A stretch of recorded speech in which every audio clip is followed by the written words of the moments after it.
ဗီဒီယိုကိုကြည့်နေတဲ့မိတ်ဆွေရောကျွန်တော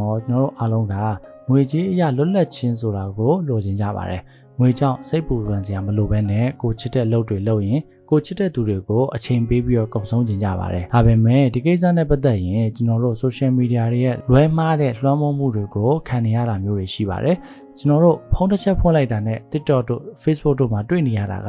သက်25နှစ်အရွယ် crypto millionaire လေးတွေကားကောင်းစားဘေးမှာရက်ပြီးတော့ငါရဲ့ online shopping လုပ်ငန်းကြောင့်ညာတွင်းချင်းငွေကြေးရလွတ်လပ်သွားပြီလို့ပြောပြနေတဲ့လူငယ်လေးတွေကိုတွေ့နေရမှာပါသူတို့အားလုံးဟာအောင်မြင်မှုဆိုတာလွယ်ကူပြီးတော့အချိန်တိုတွင်းရတယ်ဆိုတော့နေချင်းညချင်းချမ်းသာလာတယ်ဆိုတဲ့ message တွေကိုပေးနေကြပါတယ်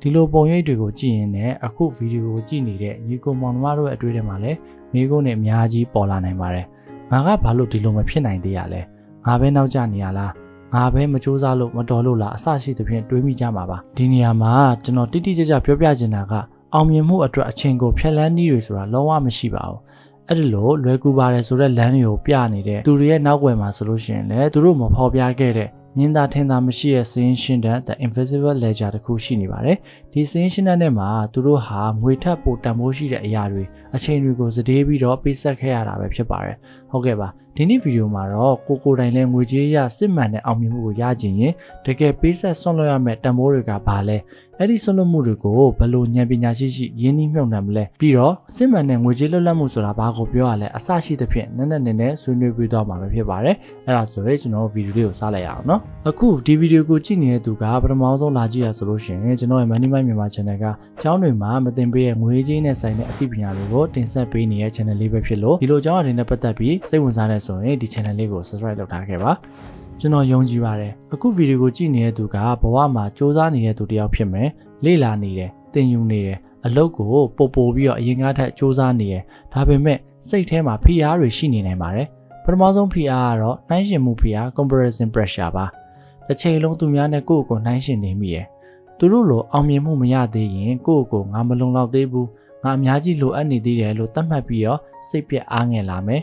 ဒီလိုခံစားချက်တွေကနေပြီးတော့ fear of missing out ဆိုတဲ့ FOMO တွေဖြစ်ပေါ်လာစေပါတယ်။ဘာပဲဖြစ်ဖြစ်အနည်းနဲ့အများတော့အများဆုံးအောင်မြင်ခြင်းတဲ့စိတ်ချမ်းသာခြင်းတဲ့စိတ်တွေကလောင်ကျွမ်းနေပါလိမ့်မယ်။ဒုတိယ PR ကတော့အောင်မြင်မှုဆန္ဒပြင်းပြမှုဒါမှမဟုတ်ရင်အမြန်နှုံးပေါ်စိတ်စောနေတဲ့ PR တွေပဲဖြစ်ပါတယ်။အောင်မြင်မှုရဖို့လိုအပ်တဲ့စနစ်တကျအချိန်ပေးရမယ့်အရာတွေဥပမာအားဖြင့်ရေရှည်ရင်းနှီးမြှုပ်နှံမှုအတွက်ပညာတွေကျွမ်းကျင်မှုတွေကိုအချိန်ပေးပြီးတော့လေ့လာရမှာတွေကိုစိတ်မရှိနိုင်တော့ဘူး။ဒါကြောင့်မို့လို့အနေများတဲ့ quick money လမ်းကြောင်းတွေကိုရွေးချယ်မိတတ်ပါတယ်။ investment ဆိုတာထက်အလောင်းကစားဆန်ဆန်တွေလုံးပြီးလာနိုင်ပါတယ်။ဒီလိုအခြေအနေဟာမပျော်ရွှင်ရရုံသာမကစိတ်ပိုင်းဆိုင်ရာပင်ပန်းစေပြီးတော့စိတ်မလုံခြုံမှုတွေပါဖြစ်ပေါ်လာစေပါတယ်။ဒါဆိုဒီ PR တွေထဲကနေလွတ်မြောက်ဖို့ကျွန်တော်တို့တကယ်လိုချင်တာကဘာလဲစစ်မှန်တဲ့ငွေကြေးလွတ်လပ်မှုဆိုတာဘာလဲဆိုတာကိုသိအောင်အရင်စူးစမ်းရပါမယ်စစ်မှန်တဲ့ငွေကြေးလွတ်လပ်ခွင့်ဆိုတာကလက်ရှိဘဝကနေပြီးတော့လုံးဝပြောင်းလဲပြီးတော့စိန်ခံပစ္စည်းတွေနဲ့ပြည့်နေတဲ့ဘဝကိုရောက်သွားတယ်လို့ထင်နေရင်တော့မှားသွားနိုင်ပါတယ်အမှန်တကယ်တော့အခုပြောပြသွားမယ့်အချက်၃ချက်ပေါ်မှာအခြေခံပါတယ်ပထမတစ်ချက်ကတော့ရွေးချယ်ခွင့် the power of choice ကိုမလုပ်ချင်တဲ့အလုပ်ကိုဝါသနာမပါတဲ့အလုပ်ကိုတန်ဖိုးနဲ့မကိုက်ညီတဲ့အလုပ်တွေကိုငွေကြောင့်ဆက်လုပ်နေစရာမလိုတော့တာမျိုးပဲဖြစ်ပါတယ်ဒုတိယချက်ကတော့အချိန်လွတ်လပ်ခွင့် time freedom ကိုအလုံးလုံးမဲ့အချိန်တွေကိုကိုယ်တိုင်သတ်မှတ်နိုင်ပြီးတော့ကိုမိသားစုကိုကျန်းမာရေးနဲ့ကိုပိုင်လေးလာမှုတွေအတွက်အချိန်ပေးနိုင်တာမျိုးတွေဖြစ်ပါတယ်တတိယချက်ကတော့ UAJ purpose ငွေရဖို့တသက်ကြောင့်အလုပ်လုပ်ခြင်းမဟုတ်ပဲကိုတကယ်ယုံကြည်ပြီးတော့တန်ဖိုးရှိတယ်လို့ယူဆရတဲ့အရာတွေအတွက်အလုပ်လုပ်နိုင်ခြင်းပဲဖြစ်ပါတယ်ဒီလိုလွတ်လပ်ခွင့်ရဖို့အတွက်ကျွန်တော်တို့ဟာမြင်သာတဲ့ငွေကြေးတန်ဖိုးတွေအပြင်မမြင်ရတဲ့တန်ဖိုးတွေနဲ့ပါယဉ်နှီးမြှုပ်နှံရတတ်ပါတယ်ကျွန်တော်တို့ပေးဆက်ရမယ့်အရာတွေကပတ်စံဆိုတာထက်ကိုပေးဆက်လိုက်တဲ့တန်ဖိုးတွေကိုမသိလိုက်တာလည်းဖြစ်နေနိုင်ပါတယ်ဒါတွေကိုကျွန်တော်နဲ့အတူကြည့်လိုက်အောင်နော်ငွေကြေးလွတ်မြောက်ဖို့စူးစမ်းရတဲ့လမ်းမှာဆွန့်လွတ်ရတတ်တဲ့အဓိကတန်ဖိုး၃ခုကတော့နံပါတ်၁ကျန်းမာရေးကျွေးမိစီးပွားရေးဒါမှမဟုတ်အလုပ်ကိုအရှိန်မြင့်လှုံ့ဆော်တဲ့အခါမှာအလွယ်ဆုံးဆွန့်လွတ်လိုက်မိတာကတော့ကိုယ့်ရဲ့ကျန်းမာရေးပဲဖြစ်ပါတယ်အဓိကကတော့အိတ်ချိန်ပေါ့ငါတစ်နေ့၄နာရီပဲအိတ်တယ်ဆိုပြီးတော့ဂုဏ်ယူတတ်ကြတယ်ဒါပေမဲ့ဒီလိုအိပ်ရေးပြတ်မှုတွေရဲ့ရေရှည်တန်ဖိုးကကြာလာတာနဲ့အမျှအုံနောက်ရဲ့လှုံ့ဆော်ချက်တွေကျဆင်းလာမယ်ဆုံးဖြတ်ချက်တွေမှားယွင်းလာမယ်ရေရှည်မှာယောဂတွေဖြစ်လာနိုင်တယ်အဲ့ဒီယောဂတွေအတွက်ငွေကြေးလွတ်လပ်ခွင့်ရပြီးတာတောင်မှပြန်သုံးရတဲ့ပတ်စံဟာအစောပိုင်းမှာဆွန့်လွတ်ခဲ့ရတဲ့အချိန်ထက်အစာပေါင်းများစွာများတတ်ပါတယ်နောက်တစ်ခုကတော့အစားအသောက်နဲ့ကိုယ်လက်လှူရှားမှုအချိန်မရှိတော့ fast food တွေစားမယ်လေ့ကျင့်ခန်းလုပ်ဖို့အချိန်မပေးဘူး ဒီလိုလောက်တာဟာပတ်စံစုဆောင်ခြင်းမဟုတ်ဘဲနဲ့ကျမ်းမာရေးကျွေးမီကိုပို့ပြီးတိုးသွားစေတာပဲဖြစ်ပါတယ်ဒုတိယချက်ကတော့ဆက်ဆံရေးအရင်နှီးဆုံးရှုံးခြင်းဒါဟာအောင်မြင်တဲ့သူတွေအများဆုံးနောင်နှရတဲ့အရာတစ်ခုပဲဖြစ်ပါတယ်ကိုယ့်ရဲ့ကလေးရဲ့ပထမဆုံးလမ်းလျှောက်တဲ့အချိန်မိဘတွေရဲ့ကျမ်းမာရေးဂရုစိုက်ဖို့လိုအပ်တဲ့အချိန်မိတ်ဆွေတင်ငယ်ချင်းတွေနဲ့အမှတ်ရစရာညနေခင်းလေးတွေကိုကျွန်တော်တို့ကအလုံးလုံးနေလို့ဆိုတဲ့ခေါင်းစဉ်အောက်မှာလင်းဟင်းပြီးတက်ကြပါတယ်အချိန်ပေးနိုင်မှုရောကြလာတဲ့အမျှကိုချစ်ရတဲ့သူတွေနဲ့အနီးမှာရှိနေပေမဲ့စိတ်ချင်းဝေးလာတာမျိုးတွေဖြစ်လာတတ်ပါတယ်ငွေကြေးလွတ်လပ်ခွင့်ရတဲ့အခါကိုဘေးနားမှာကိုယ့်ရဲ့အောင်မြင်မှုကိုတကယ်မျှဝေခံစားပေးမဲ့သူတွေမရှိတော့တာမျိုးတွေဖြစ်တတ်ပါတယ်နံပါတ်3ချက်ကတော့ကိုယ်ပိုင်အမှတ်သားတွေပျောက်ဆုံးတာပတ်စံရှာတဲ့ခရီးကအရန်ရှိလာတဲ့အခါမှာကိုယ်တိုင်ပျော်ရွှင်ရတဲ့အရာတွေကိုမေ့သွားတတ်ကြပါတယ်ကိုယ်ရဲ့နှစ်သက်ပါတယ်ဆိုတဲ့ဝါသနာတွေကိုလည်းဆွန့်လွတ်လိုက်တတ်တယ်ဥပမာပုံဆွဲတာစာဖတ်တာဂီတနားထောင်တာအစရှိသဖြင့်ကိုယ်စိတ်ဝင်စားတဲ့အရာတွေကိုလုပ်ဖို့အချိန်လုံးဝမပေးနိုင်တော့ပါဘူးတစ်ချိန်လုံးစိုးရင်ပူပန်မှုတွေနဲ့ဘန်းတောင်တွေဖြစ်လာမယ်ကိုယ့်ကိုယ်ခရူးဆိုင်မှုမရှိတော့တဲ့အခါမှာဆရာထက်သန်မှုတွေပျောက်ဆုံးသွားတယ်ပတ်စံရှာတဲ့စက်ရုပ်တရုပ်လိုခံစားလာပြီးတော့ငွေကြေးလွတ်လပ်ခွင့်ရပြီးတဲ့အခါမှာတော့မှကိုယ့်ဘဝကိုဘယ်လိုပြောရမလဲဆိုတာကိုမသိတော့တဲ့အခြေအနေမျိုးတွေအထိကိုရောက်သွားနိုင်ပါတယ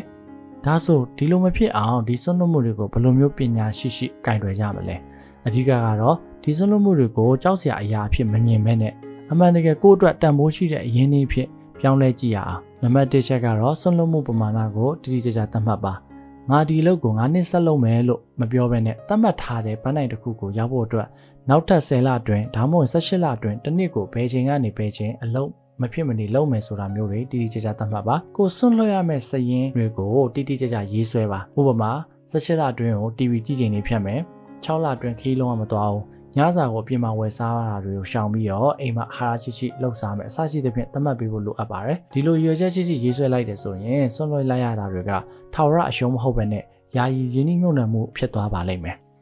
နံပါတ်2ချက်ကတော့အရေးကြီးတဲ့အရာတွေကိုလုံးဝမထိပါစေနဲ့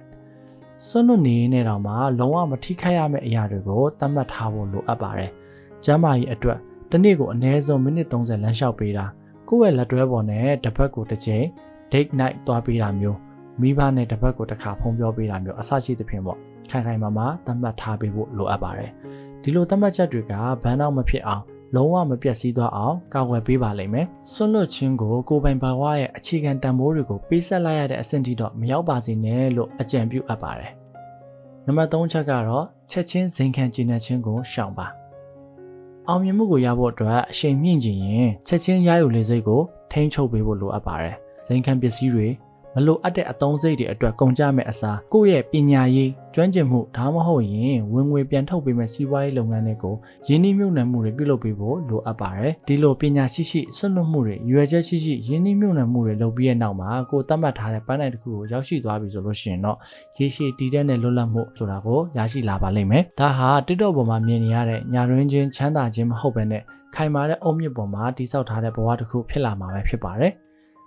်ဒီအချိန်ဒီမှာကျမ်းမာရေးကျွေးမီတွေကိုပြန်လည်ပေးဆက်လာနိုင်မယ်ကိုသတ်မှတ်ထားတဲ့ပန်းတိုင်ကိုရောက်တဲ့အခါပထမဆုံးပြောင်းလဲနိုင်တာကကိုယ့်အချိန်ကိုကိုယ်တိုင်ပြန်လည်ပိုင်ဆိုင်လိုက်တာပဲဖြစ်ပါတယ်လိုအပ်တဲ့အရေးသွေးပြည့်မီတဲ့အိတ်ဆက်ချိန်တွေကိုပြန်ပေးလာနိုင်မယ်ဒါကြောင့်မလို့အုံနောက်ဆွမ်းဆိုင်တွေပုံပုံမြင်မာလာမယ်လေ့ကျင့်ခန်းပုံမှန်လုပ်ဖို့ကိုယ်လေးချိန်ထိန်းညှိဖို့ကျမ်းမာရေးနဲ့ညီညွတ်တဲ့အစားအစာတွေကိုတေချာပြင်ဆင်စားသောက်ဖို့အချိန်တွေပိုရလာမယ်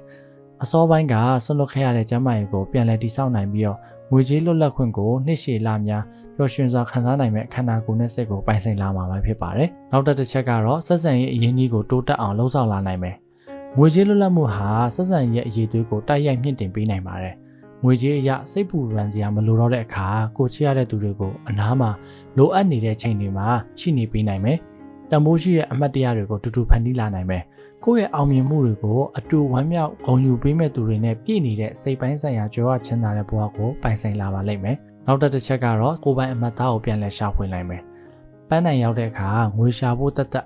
်အလုပ်လုပ်တဲ့ဘဝကနေလွတ်မြောက်ပြီးတော့ရွယ်ချက်ရှိတဲ့ဘဝကိုဝါသနာပါတဲ့အလုပ်ကိုလုပ်ခွင့်ရတဲ့ဘဝကိုရောက်ရှိလာပါလိမ့်မယ်။ငွေကြေးအတွက်မဟုတ်ဘဲနဲ့ကိုယ်တကယ်ယုံကြည်ရတဲ့အလုပ်ပတ်ဝန်းကျင်ကိုတန်ဖိုးတစ်ခုပေးနိုင်တဲ့အလုပ်တွေမှာပါဝင်လှုပ်ဆောင်လာနိုင်မယ်။ဒါဟာကိုယ့်ရဲ့စစ်မှန်တဲ့ရွယ်ချက်ကိုရှာဖွေတွေ့ရှိခြင်းပဲဖြစ်ပါတယ်။ငွေကြေးလွတ်လပ်မှုအပြင်စိတ်ကျဉ်နှံမှုအပြည့်အဝရှိတဲ့အဓိပ္ပာယ်ရှိတဲ့ဘဝကိုပိုင်ဆိုင်လာနိုင်မှာပဲဖြစ်ပါတယ်။အခုဗီဒီယိုကိုအနှစ်ချုပ်ရမယ်ဆိုလို့ရှိရင်ငွေကြေးလွတ်လပ်ခွင့်ဆိုတာကားအကောင်စားတစ်စီးဒါမှမဟုတ်ရင်ဇိမ်ခံအင်ကြီးတစ်လုံးကိုပိုင်ဆိုင်တာမျိုးမဟုတ်ပါဘူး။အဲ့ဒါဟာငွေကြေးကြောင့်ပေးဆက်ရတဲ့အဆုံးဖြတ်တွေကနေလွတ်မြောက်ပြီးတော့ ကိုတန်ဖိုးတွေကိုရဲ့ရည်ရွယ်ချက်တွေနဲ့အညီကိုဘဝကိုပုံဖော်ပိုင်ခွင့်ရရှိခြင်းပဲဖြစ်ပါတယ်။ social media ကပြနေတဲ့နေချင်းညချင်းချမ်းသာလာခြင်းဆိုတဲ့မော်ဆန်တဲ့ပုံပြင်တွေကိုခေါင်းထဲကနေထုတ်လိုက်ပါ။အဲ့ဒီအစားမြင်သာထင်သာမရှိတဲ့ပေးဆက်လိုက်ရတဲ့အရာတွေကိုပြန်လည်ပြီးတော့သတိရပါ။ညီကိုမောင်နှမတို့ပေးဆက်လိုက်ရတဲ့အချိန်ကျမကြီးအတွက်ယင်းနှိမ့်မြုပ်နှံမှုနဲ့ဆက်ဆံရေးအတွက်ထိမ့်သိမ့်မှုတိုင်းဟာအနာဂတ်လွတ်လပ်ခွင့်အတွက်အကောင်းဆုံးယင်းနှိမ့်မြုပ်နှံမှုတွေပဲဖြစ်ပါတယ်။ဒီဗီဒီယိုကိုကြည့်ပြီးတဲ့နောက်မှာကိုလိုချင်တဲ့ငွေကြေးပန်းနိုင်တစ်ခုကိုရောက်ဖို့အတွက်ငါကဘာတွေကိုစွန့်လွတ်ရမလဲဆိုတာထက်ငါရဲ့တန်ဖိုးရှိတဲ့အချိန်နဲ့စွမ်းအင်တွေကိုဘယ်နေရာမှာပညာရှိရှိယင်းနှိမ့်မြုပ်နှံမလဲဆိုတဲ့အတွေးတွေနဲ့ရှေ့ဆက်သွားနိုင်ပါစေလို့ဆန္ဒပြုရင်းဗီဒီယိုလေးကိုညီကုန်းချုပ်လိုက်ရပါတယ်။ညီကိုမောင်နှမတို့ရဲ့စစ်မှန်တဲ့ငွေကြေးလွတ်လပ်ခြင်းခရီးလမ်းမှာကျွန်တော်ရဲ့ Money Mind မြန်မာ channel အနေနဲ့အမြဲတမ်းပံ့ပိုးပေးသွားမှာဖြစ်လို့ဒီလိုငွေကြေးဆိုင်ရာအသိပညာတွေကိုစိတ်ဝင်စားတဲ့ဆိုရင် channel လေးကို subscribe လုပ်ထားခဲ့ဖို့မမေ့ပါနဲ့အောင်နော်။ဒါဆိုရင်နောက်ထပ်ဗီဒီယိုမှာအားလုံးနဲ့ပြန်တွေ့ကြပါမယ်။အားလုံးပျော်ရွှင်ချမ်းမြေ့ကြပါစေခင်ဗျာ။